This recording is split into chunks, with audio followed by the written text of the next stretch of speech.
Edinburgh native Iain Stirling has been bringing comedy shows to the Fringe for most of a decade, but only this year has he sold out his 4-week run in advance, and announced extra gigs in the 750-seat Pleasance Grand. So what's new in 2 words? Love Island. Stirling is the narrator of the water-cooler TV hit of the summer, and plenty are here to see him spill the beans on Chris, Camilla, Marcel and co. What they get instead is an hour of meat and potatoes stand-up from a prematurely aging 29-year-old, whose broadsides against maturity and domesticity are as sharply expressed as they are extremely familiar. There's enough in the show to keep Stirling's legion of new fans entertained. He announces himself, foamiffed, as the comic whose voice is more recognizable than his face, and is soon implying heavy scorn for Marcel Somerville's megabucks book deal.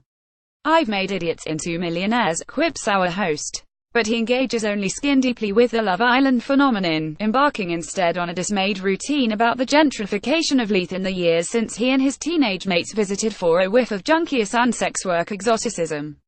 Why is everyone doing this nowadays? Is the Warriors stand-up attitude going? And that's where Stirling pitches camp, prowling the stage, increasingly exasperated him like Michael McIntyre for Psychopaths at the boring behavior of his one-time hard-living pals.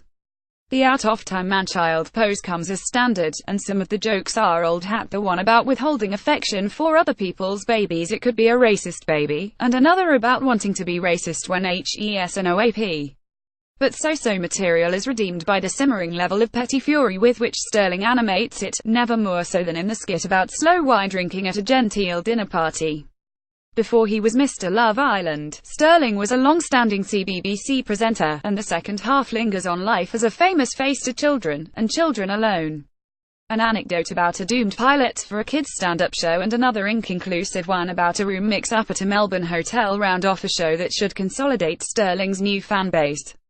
The voice of 2017's most talked about reality show proves himself a capable stand-up voice, too, if not, on this occasion, one with particularly distinctive things to say.